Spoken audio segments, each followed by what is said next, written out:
Metropolis. Hey there, old friend. PBT on this map. In the 6 o'clock position down here in the bottom, the red Protoss player from NsHoSeo, it is Brave. Brave likely not going to be 48ing his opponent, who is here in the 3 o'clock position. Top right, if you will. Yellow and bold is Tasia. That's right. Bold. That's the first adjective that comes to mind. I think Tasia, I think bold. And good morning, Colombian coffee. Let's see here what Brave does. I'm going to be keeping a close eye on his Chrono Boost, though, of which he hasn't, used any yet until this pylon finishes up. He can get a second probe ready to go. But I'm going to be keeping an eye on it. Make sure we're not going to see that 4 gate, because that's actually the one thing that I didn't watch in the last game. Yeah, it was pretty surprising when we saw those drop down, honestly. I don't think either of us were keeping an eye on it, because you just never, ever see it. You don't expect it anymore. I told you why I love it, man. Now anybody who studies Tassadar, they're just going to be, I need to be wary around this guy. But, it's funny, because I remember, like, way back in the day, as Tasha's actually putting a barracks outside of his base for now, as I remember the first time we saw it, I think it was actually on HD StarCraft's channel when I first saw it, where they were like, when he was like, it looks like some sort of a quad warp gate rush, you know? And I was like, at the time, I was like, oh, wow, okay. And then afterwards, it just kind of became the 4 gate. And that's the kind of the quintessential. It's Arid Plateau? Is that the name I think it was on Arid Plateau, yeah. I know. I remember seeing that. I roared laughing. It's some sort of a quad warp gate rush. It's really funny to look at in retrospect, but at the time, it was. It was like, what is he doing? Yeah. So, I don't know. It was their invitational with that him and Husky did. It was pretty entertaining. The HDH. But, yeah, so that quad warp gate rush not working out so well for Tassadar. We'll see what Brave's got up his sleeve. You got to assume it's going to be a different play. I mean, Tasia, he didn't know that was coming, and he dealt with it so extremely well. So looks like Brave is going to be going for a quick Nexus off about 50 gas here. So just a warp gate, I'm going to assume. Or actually, he didn't even drop a cyber core, so he just switched gears when he saw this barracks. Exactly, and he actually hadn't seen the barracks yet, I don't believe. He had just scouted and thought it may have been a command center first, I suppose. And you'll see a lot of Protoss players that'll do that. They'll build their first assimilator just in case. I mean, you never know what your opponent's going to throw at you. If you see heavy tech, great, then you're prepared. Make entries, go into tech, good. But when you see that your opponent is going for a very quick expansion, you can just pull off of gas. You only wasted about 100 minerals or so in the probe mining time and the construction of the assimilator, but you've got it for future purposes, and then your Nexus isn't all that much later than your opponent's. You know, it's more important to make the correct response to your opponent's play than it is to maintain 100% efficiency. Yeah. If you're using the wrong build but doing it perfectly, it doesn't matter as much as doing the right build. So, exactly. Brave is going to be a little less than ideal here, but it's perfectly fine. Tasia, on the other hand, expecting perhaps his opponent to respond in such a manner, has thrown down an immediate 3rd command center here. So Tasia, I mean, really mixing it up like you were talking about. He has the capability to do here, Kevin. Referencing multiple times, you said how sometimes he just really kicks it into 5th gear in terms of economy and macro, and this is going to be that style of game. All right. Well, we'll see here if Tasia's transmission has overdrive, and he drops down more here in just a bit, because he is known to do that. He'll just sit there and late game have something like, I remember there was a game against it was actually a game against Nesty at the Team Arena Challenge 3 finals here in San Francisco, when I believe he had 14 command centers in total. Our technical director is holding a Nerf sword outside right now. Is not actually sitting at the controls in case anything goes wrong. He's just threatening us with a sword. So, anyway. The Nerf sword, I don't feel threatened. Yeah. That Nerf sword has actually been here since I started at IPL, so I don't think it's once been washed, and I can't think of how many hundreds of people have actually handled that. So, anyway, Stalker pokes up, not really going to get anything done. Tasia starting to put down some gas, who will eventually move into his add-ons and later tech. So, looking into the mindset of Tasia here, you know, sort of coming into this match that it seems like NsHoSeo feels that Brave may be able to beat Tasia in a late game PBT. It's got to be a strong suit of his, because, you know, it's not going to be another early game play. Tasia already displayed his extreme prowess at holding such maneuvers off. So they want Brave to take Tasia down in the late game. Tasia, and seems to be anticipating this. And so he's like, well, if we're going to take it to late game, why don't we take it to late game my way? And I'm going to take all the advantages. I'm going to be extremely greedy and be macro ahead. And I'm just going to expect you to play towards this standard late game. And, well, guys, StarCraft is really rock, paper, scissors. That's actually the first thing I learned that got me out of Gold League and into Diamond was rock, paper, scissors. All right, if you're going to rush and I play balanced, I win. If you're gonna play balanced and I play economic boom, then I win. If I economic boom and an economic boom loses to a rush. Right. So it's kind of this cyclic nature of StarCraft, and here we've got TsHoSeo playing with extreme greed and Brave playing relatively balanced, especially, you know, reference earlier with him mining that 44 gas and then dropping the Nexus. Well, the question is going to be, how does he follow this up? And it was just answered a second ago, because Brave had a lot of flexibility there. He put down a second and third gates on the 31-32 supply, followed it up with a robotics facility afterwards, all of that now being scouted by TsHoSeo. And that meant when he put up his gateways a little bit late, it meant that he wasn't all that concerned about any sort of aggressive play from his opponent. But you can take that then and flip it on its head and go immediately into a 6-gate minus Forge, minus Twilight Council push. Now, I mentioned before that NsHoSeo Protoss players will sometimes go after the Robotics Bay play that I was talking about before and then switch it up and go into Templar Archives right afterwards. This go-around, though, we're actually seeing some pretty aggressive blink, multiple observers being produced. Maybe Brave will want to play around with these cliff lines a little bit. And there's a third Nexus. Yeah, definitely something abusable here on Metropolis. But the third Nexus is going to be really, really nice for Brave. You know, he needs to keep up with the macro of TsHoSeo, which he, unbeknownst to him, has actually been soaring off into 35,000 feet. So TsHoSeo at this point, well, let's take a look at the units tab real quick and see exactly how many workers he does have. 54, in fact, and 2 mules on the field to just 49 for Brave. Now, that's actually a situation where I feel Brave is actually becoming so far behind already. I almost wish he had gone for an aggressive maneuver and tried to get some damage into TsHoSeo, because he's going to try to play the macro standoff. TsHoSeo's got a big head start on him. Yeah. But there are outs here for Brave, and you know, I mean, it's a little late to go after. I mean, obviously, Parting had made popular that strong 3-base, huge gateway push. I mean, it's too late for that now. Brave just needs to play the straight-up macro game and needs to take a risk. And it looks like that risk is not betting on Colossi, but rather betting on the Templar Archives right away. If he gets out there and his opponent doesn't have Ghosts ready, it can actually benefit him with Storms and Archons. If TsHoSeo, though, is prepared, doesn't overcommit into any sort of Viking play, then TsHoSeo is going to be at a massive advantage because of that much earlier third command center. TsHoSeo just so on top of his general macro, starting that +1 armor the second engineering bay completes. Now going to be moving out across the map with a small ball of Marines. Combat shields is only about 3/4 of the way done. Concussive shells as well.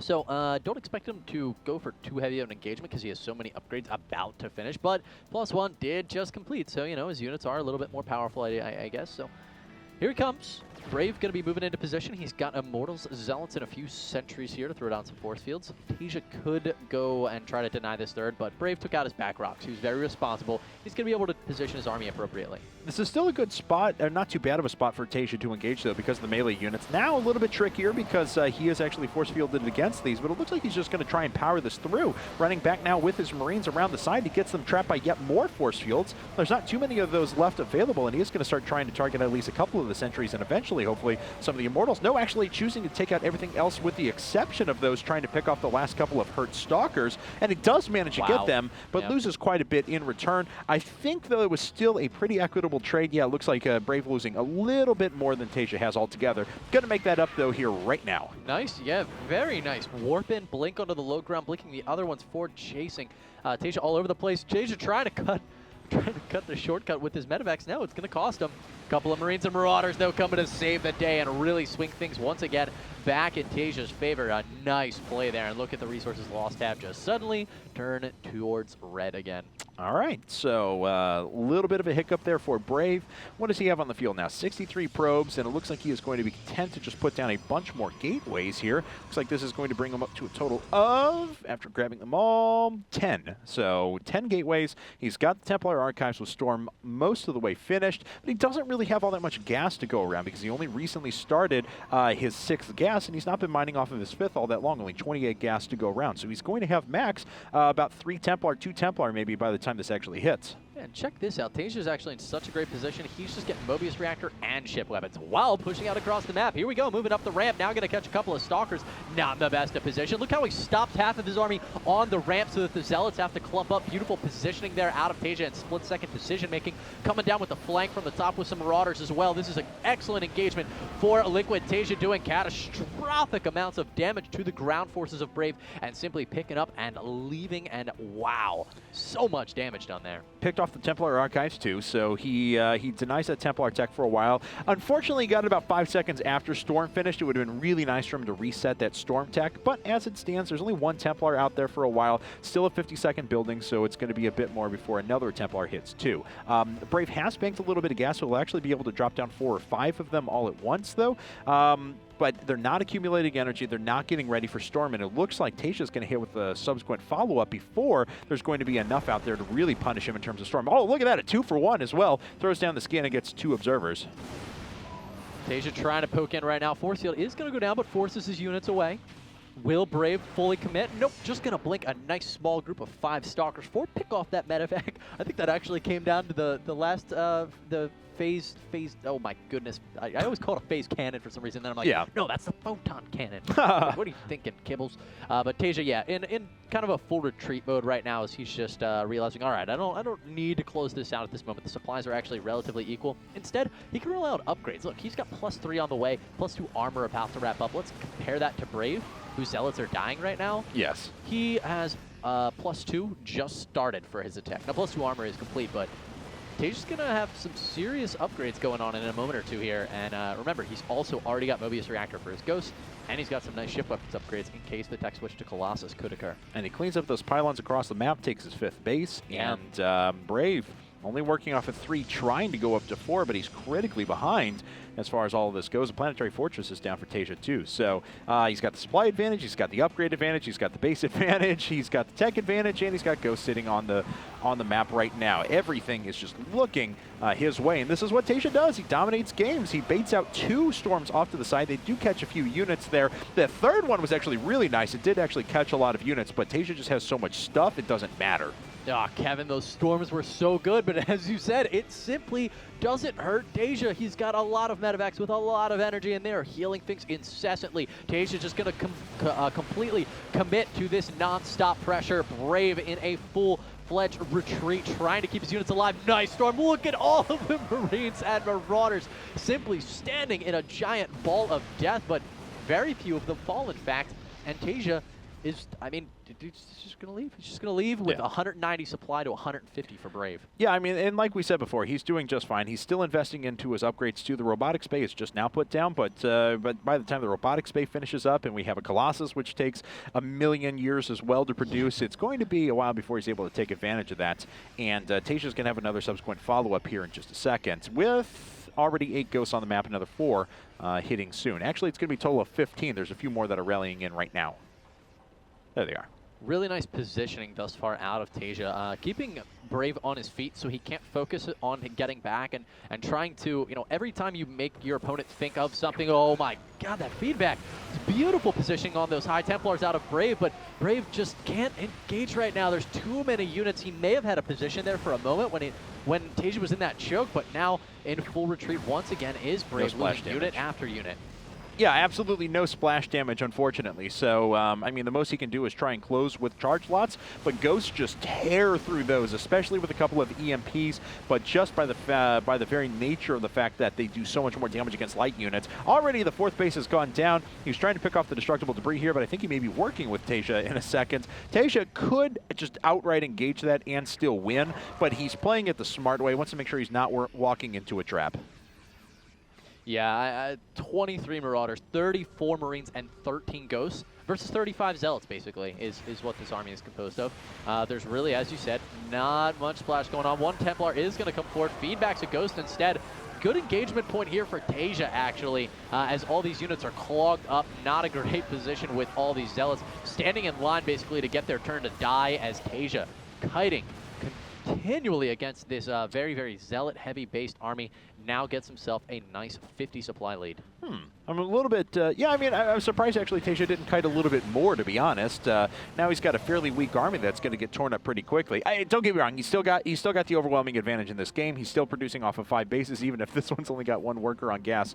You know, so he's still producing off of 5 bases. He's still got better production than his opponent. He's still got better upgrades. So I'm not concerned for Tasia, but a little bit interesting decision. Maybe just knows he has this in the bag and then just kind of lets it go. Yeah, definitely not playing. I mean, against charge lots, you can kite. That's the reality of it. And he really just chose to utilize the choke to his advantage instead, which does give you an overall higher DPS. You can lose unless you know, if your your kiting is absolutely 100% perfect, you can maintain DPS, but it just really never happens. So Tasia getting out all the damage there, but losing a lot of units because of it. I just don't think he cares. Remaxing already up to 200 supply, 65 supply advantage over Brave.